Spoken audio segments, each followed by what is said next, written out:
So, ayan mga ka-everything, nandito tayo sa 10,000 Buddhas Monastery, na sa taas na tayo. So, kanina yung dinaanan natin mga ka-everything ay ang mga disciples or mga monks ni Buddha. Kaya tinatawag silang 10,000 Buddhas dahil sila yung mga sidekick ni Buddha. So, ngayon naman ay nandito tayo sa kanyang kaharian or monastery sa taas. Kaya gaya ng sinasabi ko sa inyo mga ka-everything, yung pagod mo ay worth it dahil pagdating mo sa taas, ito na yung bubungad sa'yo at ito na yung makikita mo na napaka-relaxing. Ako lang yata siguro mag-iingat dito. Saka napaka-solid dito.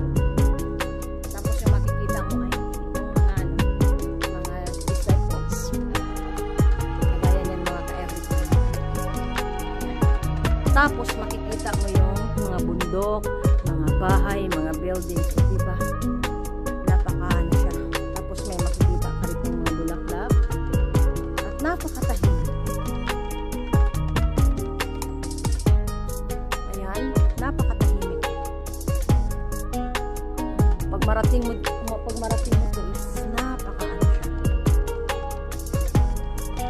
Ayan, ang harap. So, ayan Nami Kwansi Impusa. Tapos usually dito yung mga Chinese na mga believers or Chinese na mga Buddhist. Dito sila nagsisindi ng insenso. Yung parang yung stick. Yung insenso sa kanila yung mabango. So ayun.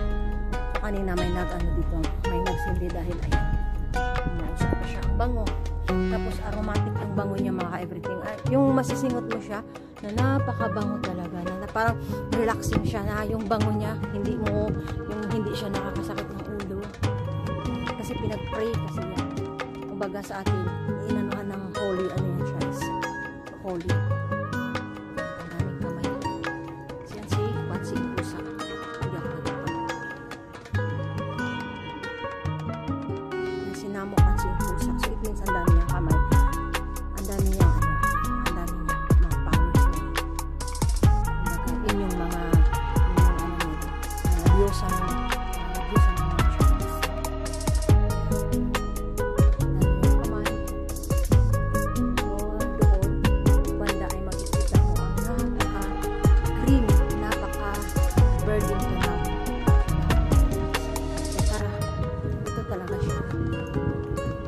makikita nyo sa nila sa temple ay ganito. Mayroon talaga yung ganyang tiger. Ayan. Yan siya. Namo Kwansi Impusa. Ganun yan. Kahit anong religion natin mga ka-everything. So we respect each other. Dahil isa lang naman ang natin. Ang nais natin gusto. Mapayapa. Wala namang kahit ano pang religion mo, there's only one God and there's the second to God. Ganun din kayo. Kasi ang paniniwala ko ay ang pinagdasal natin ay isa lang talaga yung gusto natin. Kaya ayan, kung maaari wala tayong away sa mga kung ano mga religions natin. O, diba? Napakatahimik dito mga ka-everything. Napakatahimik. At saka ito ay sila, yun ang mga Buddha. Yung mga disciples. Kasi ito talaga siya, yung Diyosa. Ito talaga si Kwansi Impusa. Ito yun. Ayan o. At saka ito yung sa Thailand.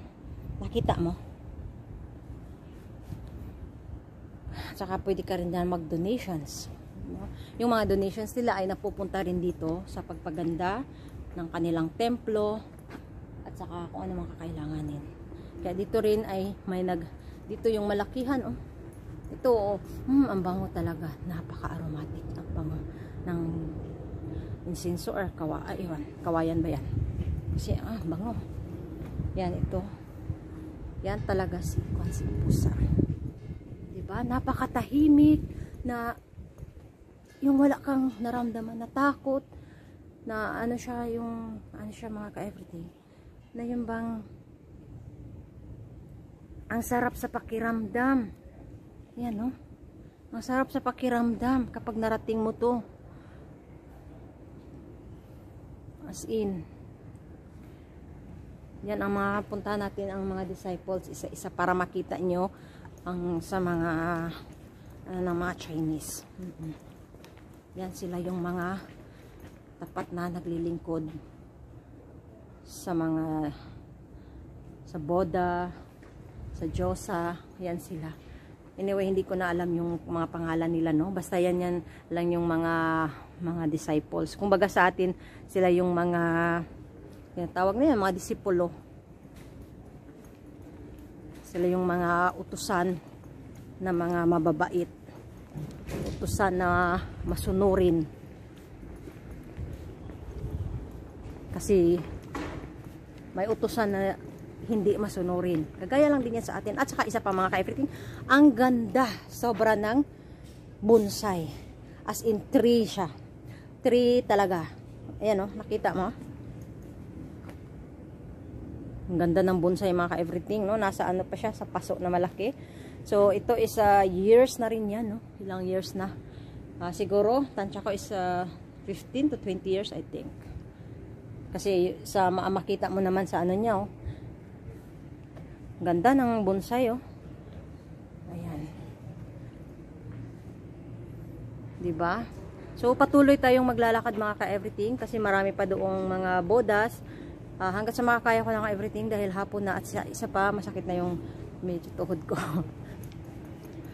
At saka gusto sana akong pupunta dyan sa loob pero we respect them kasi bawal talaga i-video sa loob yung mga nasa loob. So hanggang dito lang tayo makakuha ng video sa labas dahil pinagbabawal na pumasok. Hindi pinagbawal na pumasok dyan mga ka-everything. Ipinagbabawal yung taking photos and video. Kaya sundin natin kung anong rules para walang gulo. Yun lang.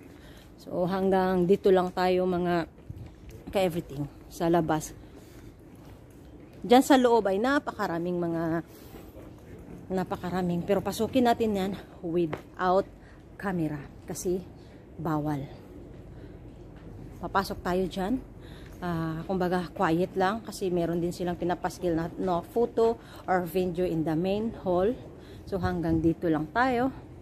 Kaya we follow the rules, respect, walang gulo, di ba? Flower. Tapos yan, i-picture ko lang siya dito sa labas. Yan yung main dito talaga na ano nila, yung mga juice. At saka dito.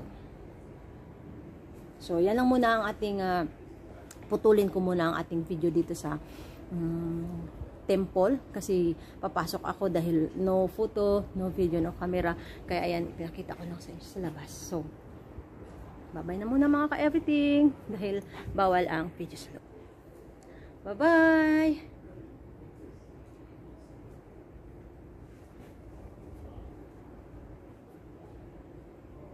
Bye-bye!